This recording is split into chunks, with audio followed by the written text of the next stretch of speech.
एक छोटे से बच्चे की कहानी है जो अपनी माँ की गोद का सुकून महसूस करने से पहले ही उससे अलग कर दिया गया।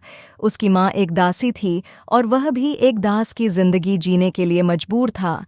जब वह सिर्फ कुछ हफ्तों का था तो उसे उसकी माँ से अलग कर दिया गया। उसकी देखभाल अब उसकी दादी ने संभाल ली।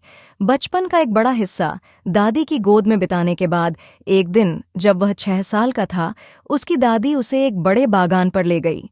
उसने सोचा शायद यहाँ कुछ अच्छा होगा, लेकिन वह दिन उसके जीवन का सबसे दर्दनाक दिन बन गया।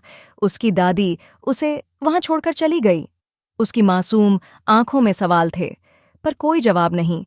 यह परित्याग का घाव उसकी आत्मा पर गहरा बैठ गया। समय के साथ उसे एक नए मालिक ने एक जहाज के बढ़ई के पास काम करने भेज दिया। यहाँ उसका परिचय कुछ ऐसा हुआ जो उसकी जिंदगी बदलने वाला था। बढ़ई की पत्नी ने उसे अंग्रेजी के अक्षर सिखाने शुरू किए। वह महिला दयालु थी, लेकिन इस दयालुता की उम्र ज्यादा लंबी नहीं थी। जब उसके पति को पता चला तो उसने तुरंत यह सिखाने पर रोक लगा दी। यह कहानी है फ्रेडरिक डगलस की। हालांकि फ्रेडरिक ने हार मानने से इनकार कर दिया। उसने अपने खाने को पड़ोस के गोरे बच्चों के साथ बांटकर बदले में उनसे अक्षर सीखने की तरकीब खोज ली। यह सिलसिला चलता रहा। जैसे जैसे उसका ज्ञान बढ़ा, उसने अखबार और किताबें पढ़ना शुरू कर दिया। इन शब्दों ने उसे समाज में व्याप्त अन्याय और दास्ता की क्रूरता के प्रति जागरूक किया। एक दिन उसने द कोलंबियन ऑनरेटर नामक एक किताब खरीदी।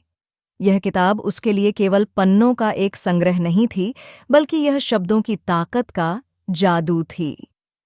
इस किताब ने उसे सिखाया कि लेखन और वाणी से वह अन्याय के खिलाफ लड़ सकता है। इसी प्रेरणा ने उसे अपने जैसे अन्य दासों को शिक्षित करने का विचार दिया। फ्रेडरिक ने चर्च में पढ़ाने की शुरुआत की। उसने उन दासों को सिखाया जो पढ़ाई के लिए तरस रहे थे। उसके क्लासेस में 40 से अधिक दास शामिल होने लगे, लेकिन यह लोकप्रियता उन दास मालिकों को रास नहीं आई। जल्द ही उन्होंने उसकी कक्षाएं बंद करवा दीं। फ्रेडरिक को बेच दिया गया। नया मालिक क्रूर और बर्बर था। वह अपनी ताकत का प्रदर्शन खोड़े मारकर करता। फ्रेडरिक ने 6 महीने तक इस क्रूरता को सहा, लेकिन एक दिन उसके सब्र का बांध टूट गया। उसने पलटकर विरोध किया। यह विरोध आसान नहीं था। मालिक के साथ 2 घंटे तक उसकी लड़ाई चली। अंत में मालिक ने हार मान ली। यह लड़ाई केवल बाहरी जीत नहीं थी, यह फ्रेडरिक की आत्मा की जीत थी। उसने उसी दिन तय कर लिया कि अब वह कभी किसी को अपने आत्मसम्मान को कुचलने नहीं देगा। 20 साल की उम्र में उसने दास्ता से भागने का फैसला किया। 2 असफल प्रयासों के बाद उसने नाविक का वेश बनाया और उत्तर की ओर भाग निकला। आजाद होकर उसने तय किया कि वह अपनी आवाज को हर उस जगह उठाएगा जहां अन्याय हो रहा हो। 1841 में उसने एक उन्मूलनवादी सम्मेलन में भाग लिया। यहीं से उसकी सार्वजनिक बोलने और लिखने की यात्रा शुरू हुई।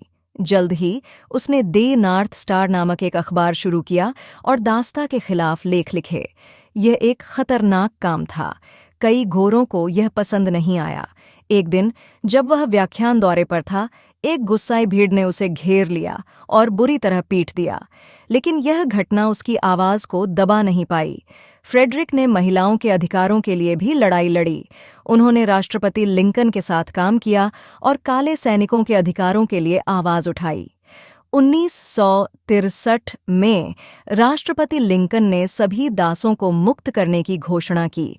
फ्रेडरिक डगलस पहले ऐसे अफ्रीकी अमेरिकी बने जिन्होंने अमेरिकी सरकार में उच्च पद संभाला। वह उपराष्ट्रपति पद के लिए नामांकित होने वाले पहले अश्वेत व्यक्ति भी थे।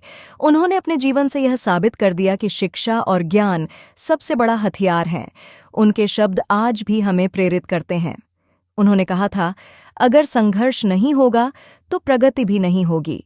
फ्रेडरिक डगलस की कहानी हमें सिखाती है कि आत्मसम्मान, शिक्षा और हिम्मत से दुनिया को बदला जा सकता है।